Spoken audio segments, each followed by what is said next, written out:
Welcome sa itong taknas pagtuon. Ang pagtuon nga itong ikinahanglan, aron madugangan pag itong kaibalo, may tungkol sa Ginoo, ang iyang mga pamaagi sa itong kinabuhi. Labi na gyud sa iyang plano sa kaluwasan, sa tanan nga mga katawhan nga nagpuyot nining atong kalibutan. Apan sa dili pa kana, ako kamong imbitahon sa usa ka pagampo. Amahan nga langit noon, dalaygon ikaw, nga imo kaming gihatagan sa gayon nga makatuno sa mga pulong. Among gidawat ang imong mga panalangin, ug among iuli kanimo ang himayog dungog tungod sa imong pagkamaayo, pagkamahigugmaon nga Dios nga nagatiman kanamo, naghatag kanamo og maayong panglawas, ug nagahatag og usa ka television station, ang Hope Channel Philippines Mindanao, ug ang Hope Channel Philippines nga magigamit nimo nga mao'y magasibya sa maayong balita, maghatod sa mensahe sa kalawasan ngadto sa tanan nga makatawhan nga maabot ining mensahe. Salamat sa pagtubag nimo sa among mga pag-ampo sa ngalan ni Ginoong Kristo nga among manuluwas. Amen. Akong gi-welcome ang tanan nga mga nagasunod din itong programa sa Radio Man, sa daghan nga mga radio station sa tibok Mindanao, o sa itong mga station managers, sa mga televiewers, gikan din sa local, ngadto na gyud sa daghan nga mga dapit sa tibok kalibutan. Nga ato usab nga nahimamat sa diha nga gitagaan kita sa Ginoo gigayon nga makabisita sa General Conference session dito sa United States of America.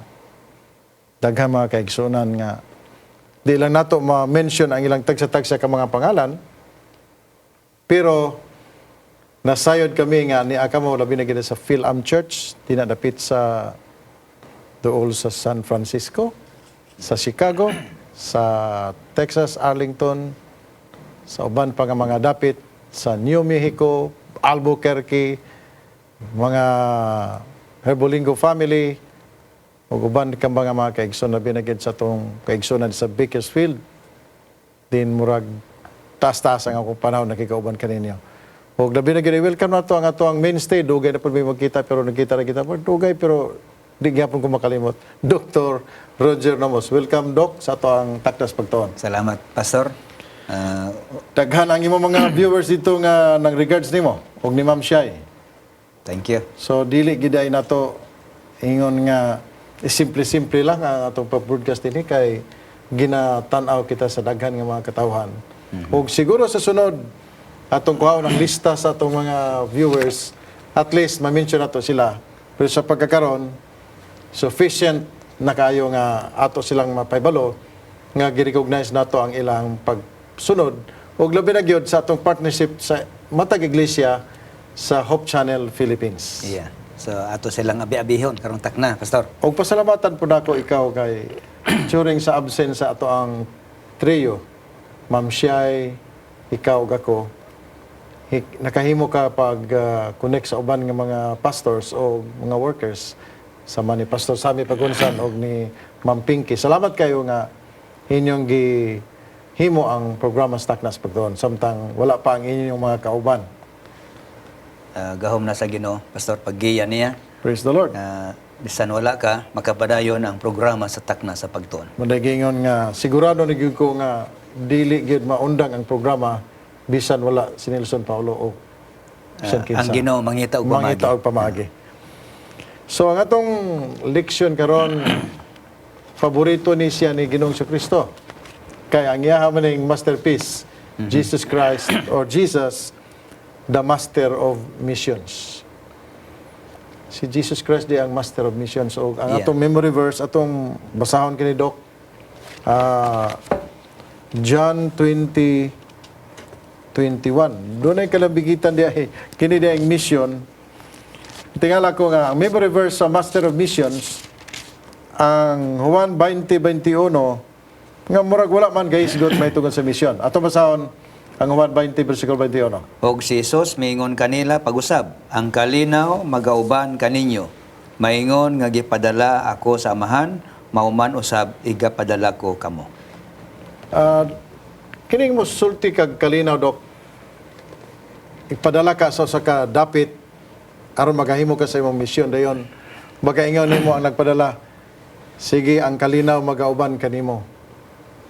Kini na bang mga sinultian sa manini medyo dunay suggestion nga kining imong giadtuan gubot. Kana siya gapadayag og kanang lig-on nga pagbati, andam nga hunahuna nga dunay pagsalig ngadto sa gahom nga imong nailhan nga motabang nimo. Kay wala magid hisgot si Ginoong Kristo nga adto ka sa ka misyon mapailubon ka o kini imong himuon mga estratehiya. Wala siya gagamit og estratehiya. Wala siya ga-introduce og mga seminar workshop unsa imong behavior.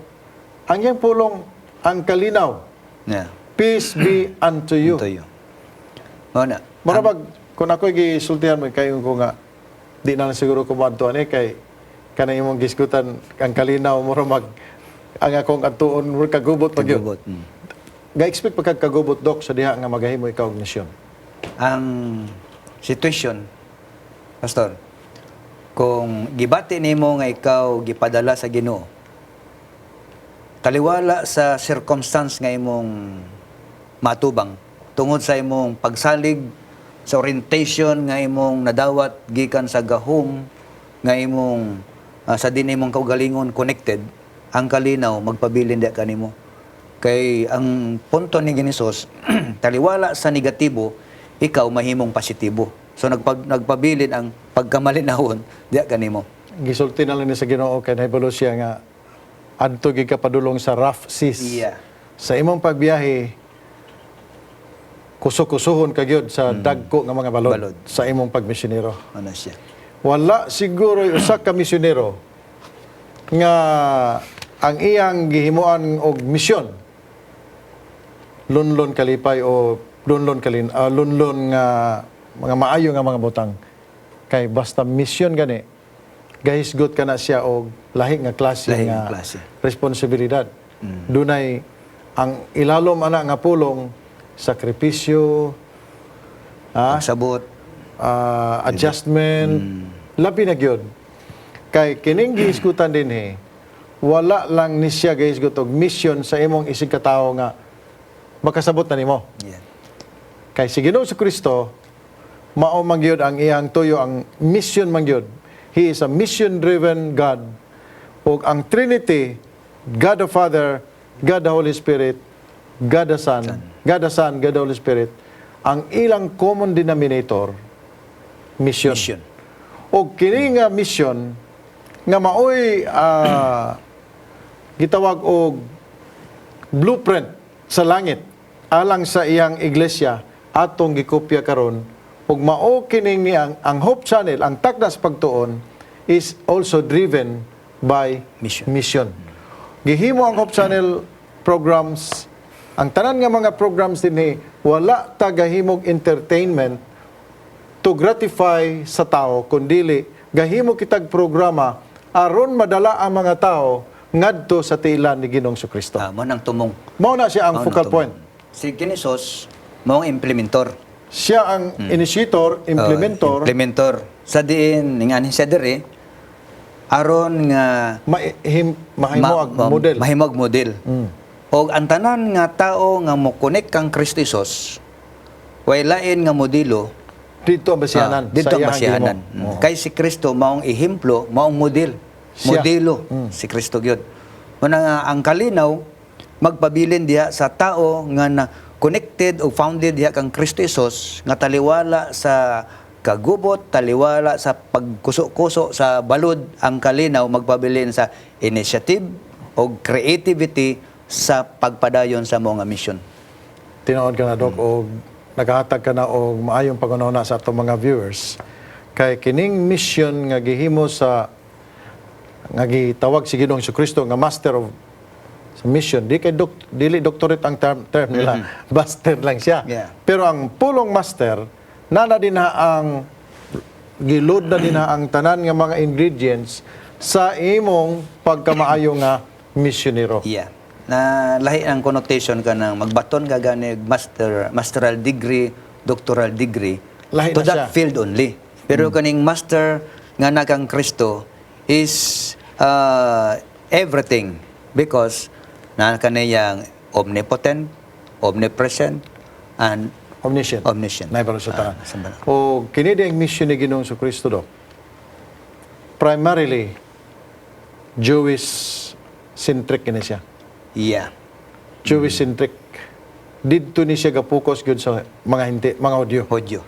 Matawag na to nga wala ka pasabot nga gibiyaan niya ang mga hintil kundi gi-focus lang sa mga Hudyo.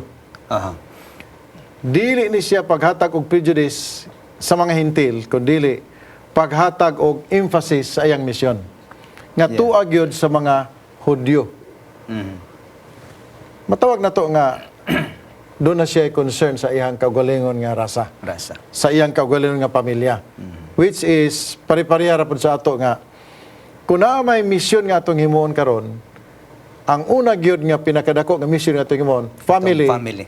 family centric, family centered, Focus sa family. family. O kaning epekto sa pamilya mo ripple na siya, mo epekto na siya sa mga tao nga nakakita sa imong ehemplo sa imong pagministeryo. Pagministeryo. Sakto na, Pastor. Nga man hinungdan nga, kung ang usa ka pastor, dili siya family focus, mahimong negative ang effect. Effect sa gawas. O sa gawas nga naman, nagatanaw ang gawas ngadto sa family.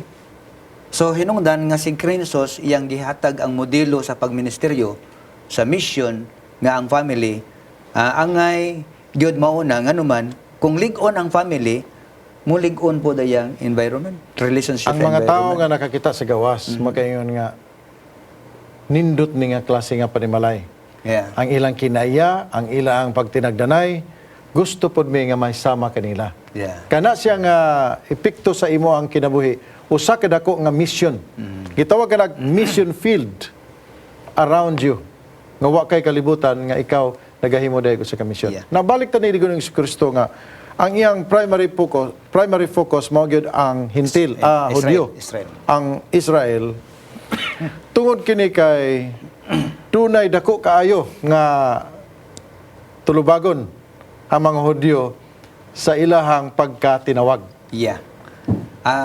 Na-focus diha sa Hudyo tungod kay si Ginisos, nakabalo siya nga kining mga tawhana gipili sa Ginoo sa adunay tuyo sa pagkapili. So sa Acts Acts of Apostles na yun, God chosen Israel to reveal His character to all men. Mao ni ang napakyas diya sila, so gifocus ni Ginisos ang iyang concern kanila aron nga mahimong ang pagkatinawag nila aduna gyoy kahulugan. Wala ka pasabot nga sila ra gyud ang giatiman sa Dili Ginoo. pasabot, Kundi dunay dako kayo nga atimanunon ang Ginoo sa mga Hudyo. Kay nagtuo ang Ginoo nga dili pwede nga ipalusot ang mensahe ngadto sa gawas nga sila mismo nga maoy unang ginatawag. Sakto. Nagpakabutamungol sa maong nga mensahe. Weak ang imuhang presentasyon ngadto sa gawas. Kung ang imong mga tao mismo, ang imong kadugo mismo wala. May balo sa sakto nga pamaagi sa pagkinabuhi. So, Apan ning pagministeryo ni Ginisos ngadto sa Hudyo, Pastor, kay sila may na-focus Sila, niya oh. una. Atong tanawon ng anggulo nga sayang pag-focus unsay result. maayo ang resulta. Maayo ang resulta tungod kay ang mission nga gisugdan ni Ginoong Kristo ni Kuryana pangyod. O kini Yeah. nakadala magyod og daghan kayo nga mga Gentile believers. Dili kita kaingon nga sayang ang gihimo sa tong Ginoo. Pero dili na to walaon ang una-una nga ang mission sa Ginoo, even the start sa kalibutan, universal na siya. Aha. Universally oriented na atong Ginoo nga ang Hudyo dili lang mao ang iyahang mission field. Aduna ko'y nakita dito, Pastor, nga napanalanginan ang Gentiles. Ano? Pag-focus ng Ginisos nga to sa Hudyo, nakita ni Ginisos nga kini nga mga tawhana, sirado ilang hunahuna. Doon na sila Oh, gawas nga sirado, doon na pagipakapin. pakapin. O niya, dili mahimo ang ilang ehemplo nga ginapakita nga mismo na gani si Kristo Jesus na sila tubangan, wa gyapon nila ilhi. So ang record sa Biblia, uban nga mga sanga gipang putol. Katuyuan nga giputol to siya aron mosulod ang focus na po dito sa hintil. Doon ay pamaagi ang Ginoo Pamaagi, iyang gihimo. Dili aron sa pag-undang sa mao nga mission, kundi aron sa paghatag og dako nga Lawak. dapit o agianan nga mga tao makahimo sa pagdawat sa gitawag og ang desire Yeah. sa katuigan o kapanahonan mao si Ginoong Kristo. So- Now ang Juan 1:29 pastor dunay giingon din na nga si Ginoong Kristo dili lang siya, although Jewish centric ang iyang primero nga hunahuna, pero sa Juan 1:29 gibungkag kana nga pangunahuna sa diha nga misulti si Juan Bautista sa pinulungan nga tan-awa sa giingon din sa Juan 1:29. O sa pagkasunod nga adlaw iyang nakita si Jesus nga nagpaingon kaniya og siya mingon tan-awa mao kana ang kordero sa Dios nga magakuha sa sala sa kalibutan. Kalibutan ang gigamit. Ang universality of Jesus' mission gipakita sa statement sa Juan 1:29. Yeah. So dili lang dito sa Hudyo, Dili sa Hudyo lang. apan gitutukan po niyang hintil. Hintil. O niya ang hintil then ang kita nitibukan nga kalibutan. Mo na giingon nga ang flow sa iyang mission mo encircle gyud sa tanan nga mga klase sa mga tao sa kalibutan. Yeah. Ang kanindo diri pastor kay samtang nagtutok ang Ginoo sa tibok kalibutan, ang implementasyon sa kaluwasan ngadto sa tibok kalibutan, galamiton pod ning tao nga gipangtawag ni Ginisos. Aron nga mokaylap ang mayong balita sa kaluwasan sa tibok kalibutan. Mo na giingon sa modern terminology nga na networking na ang na network dunay network dili network nga ang tao nga nahibalo misulti mosulti. og ang iyang gisultihan mosulti usab og mao kana ang pagpalaganap og kaylap sa mensahe sa mga Yeah. balita. Og atong basahon kining Matthew 5:13 ug 14. Kay kini nagpadayag kini sa mission ni Ginoong Kristo sa dili nga Hudyo nga mga tao. Ug nagtuko nga kini atong leksyon padayonon pa ni daghan pang isgutan nato sa dili nga mga Okay. dili Hudyo nga mga tao nga gimisyon si Ginoo. Nagingon kamo mao ang asin alang sa yuta. Apan kung ang asin kawad-an sa iyang lami unsaon pa man sa pagpabalik niini sa iyang kaparat. Kini dili nagayod magpulos sa bisan unsa kundili angay na lang kining isalibay sa gawas aron tunob-tunoban sa mga tao. Na kini nga paggamit niya sa asin nga nahimong usa ka figure of speech. Ang asin wala siya application nga gipili. Di ka pwede may nga para rin sa pagmarinate sa baka. Wala. Para rin siya sa pagmarinate sa isda. O para rin pag-preserve sa isda. Ang asin Magamit. doon na siya universal application. Yeah. Mo nagigamit sa Ginoo nga ang asin kita ang asin nga nagdalag timpla sa kalibutan. Mawala na gani ang imong timpla, mahimong walay epekto ang imong misyon. Eksakto na, pastor. Kay mag-unsa man ang imong baba nga may musulti, pero ang imong pagka-templado, ang imong pagka-lamian Kinaya. nga misyonero, wala na. Wala. Naghatag So, og kaayuhan sa mga tao. duha ka butang diha ang atong tanawon, ang attitude ug ang action. Diha kang Kristo Jesus sa iyang pag-anhin ning kalibutan na iyang gipakita ang actions ug attitude.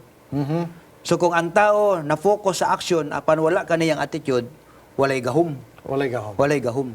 Ang iyang influensya dili mao bisan pa nagabuhat sa buluhaton sa Ginoo. So dili gyud na bugos. Gusto si Ginoo nga ihon niya maayo. Iyang ayuhon gyud maayo niya ang iyang mga ginapadala. Yeah.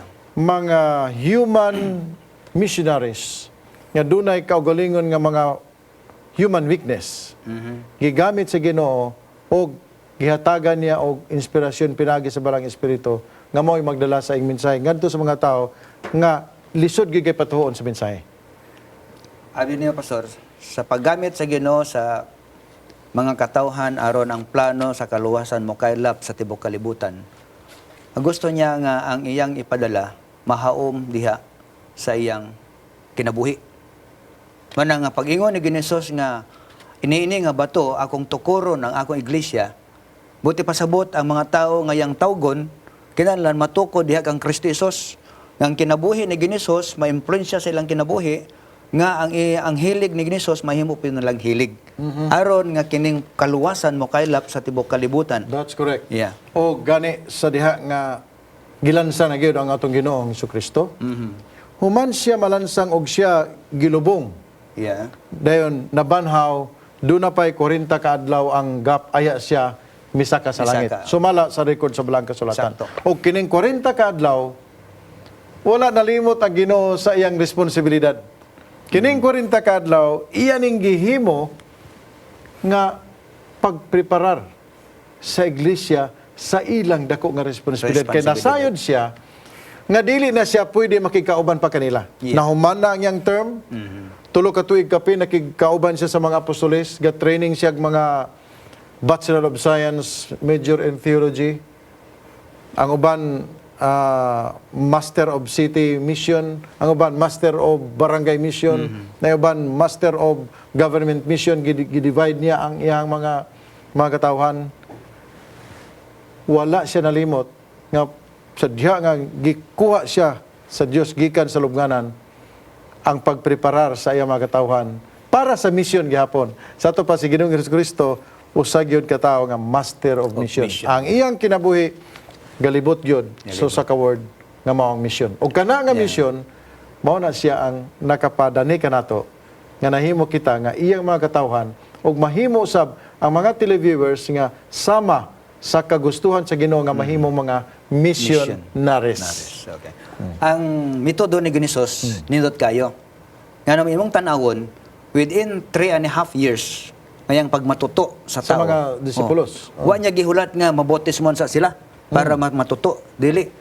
Giyang gitrain, iyang gimold, iyang gitudloan, educate, and then iyang gitagaan og gahom nga sila mahimo gyud nga efektibo nga Gitawag gamiton. na siya sa ato ang Personal subject, discipleship, equipping ministry. O na ang konteksto So sa pagkanindot kayo Dr. Roger ang atong leksyon og sa sunod naa pa gyud ang atong tunan cross-cultural mission. Yeah. Mao gyapon para gyapon sa mga hintil og ato kang i-focus sa sunod nga episode og dinhi atong pasalamatan ang Ginoo nga gitagan kay tinagbag-o nga leksyon nga ikaw ug ako day kabahin sa mission sa Ginoo og ikaw ug ako may bahin usab sa mao nga mission sa pagsulti mahitungod ni Ginoong Jesucristo ngadto sa mga katawhan nga wala pa mahibalo sa kamatuoran. Atong daygon na Ginoo ug atong handumon mga kaigsunan nga kini gihimo sa Ginoo aron nga kitang tanan moabot gyud sa dapit nga gitawag og langit aron didto magkinabuhi kita lunlon kalipay lunlon kalinaw didto sa langit magkita tang tanan. Atong paminawan ang usa ka awit dugang inspirasyon sa atong pag-alagad sa Ginoo.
Amahan namo nasa langit, kalipay namo Dios pagkasayod sa imong mga ehemplo nga gipakita samtang ikaw diri sa yuta.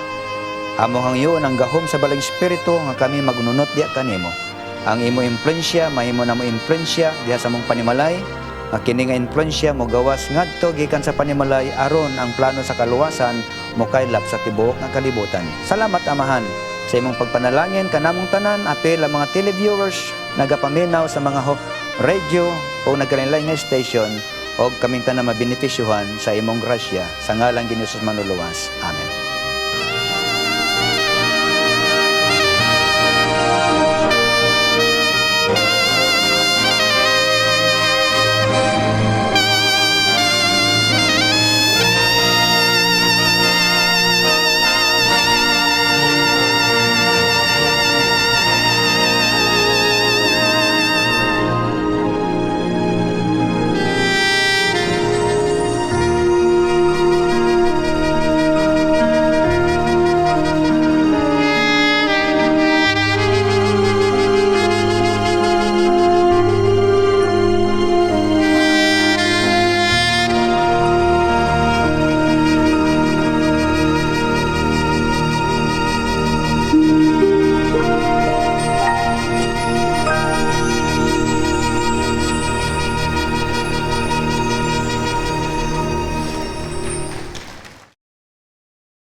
My people make me beautiful. My history reveals my strength.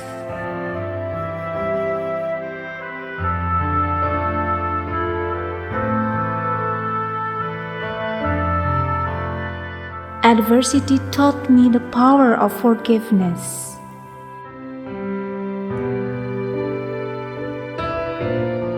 I have found my freedom. My heart is open. My hands reach out.